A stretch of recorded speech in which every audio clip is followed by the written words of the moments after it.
चंदा सुरूजा, ए चंदा सुरूजा मोरे भैया हो बदारी लागे बाहिनी हो बदारी लागे बाहिनी हो।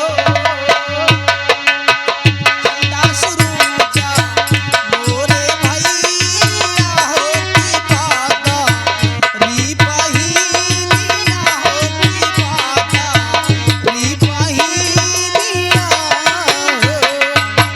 अरे मोरी बदारी मोरी बहिनी, ए मोरी बदारी जाई परिसु ओही देशवा हो जहाँ पे पियवा भी जई हो जहाँ पे पियवा भी जाई हो।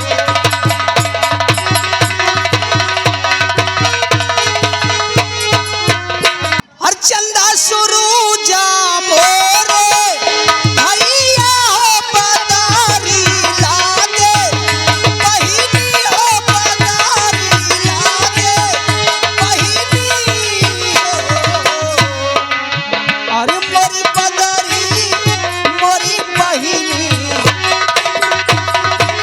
ए मोरी बदारी जाई परिसु ओही देशवा हो जहाँ पे पियवा भी जई हो जहाँ पे पियवा भी जाई। हेलो अरे भिजत भिजात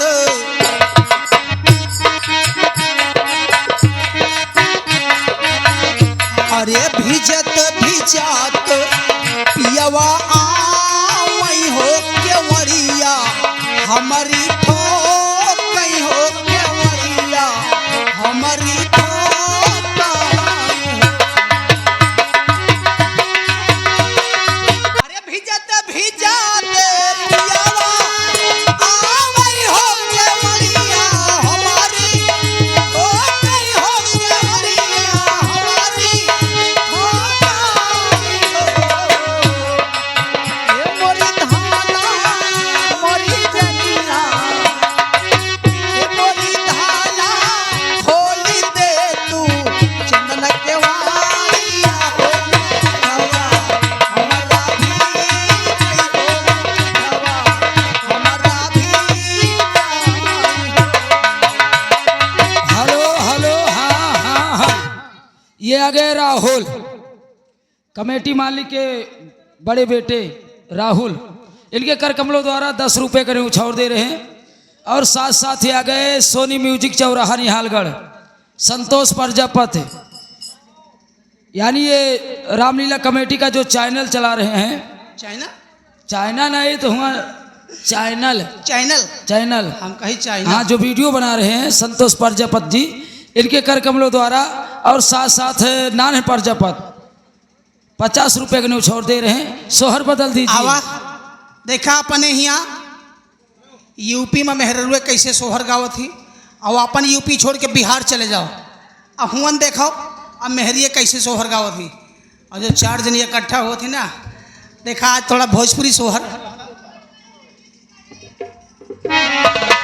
अरे कवन माँ से बाबा हमारा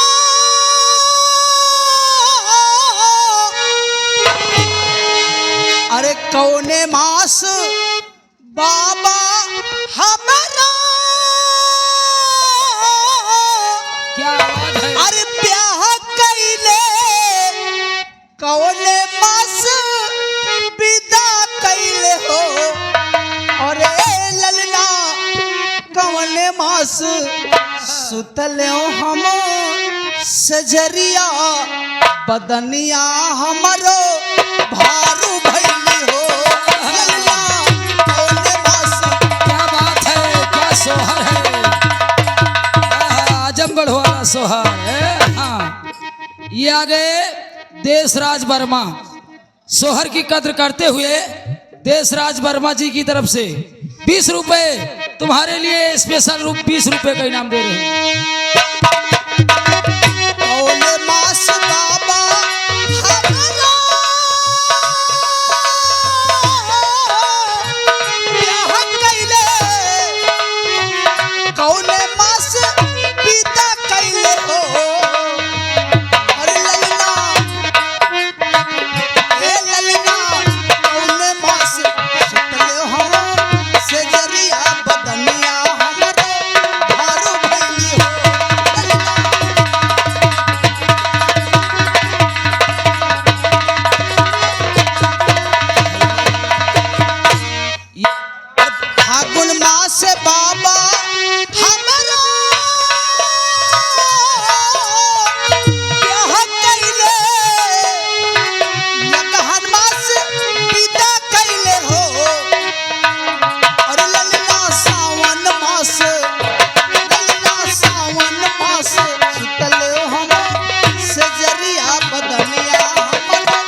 बोलना कौने माँ सुतलो से जरिया बदनिया भारी, ज्यादा भारू हो गए कहा, दनिया हमारो भारू भैले, ज्यादा भारू हो गए तो हाँ, बढ़ाई एकदम। वाला के छलवा दी। उठब बैठब पहाड़ होएगा। हाँ, जगदीश भैया के कर कमलों द्वारा 10 रुपए के न्यौछावर दे रहे हैं। सुना दुनिया तो इतिहास लेकिन ये जतनी जनी बैठी है सुना है, जब हमारे 7वां महीना चले लागना, अच्छा सात, हमारे उठब बैठब पहाड़ होएगा 7-8 महीना में।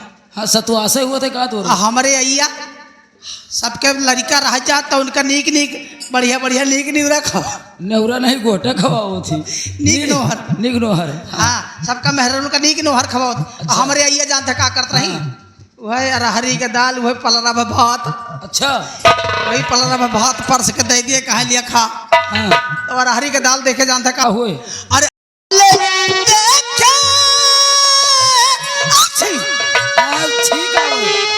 बड़े जो छींक आवे हमारे। अच्छा अरहर की दाल देखे, अरहरी के दाल देखे बियर सरसों छींकी आवे, भात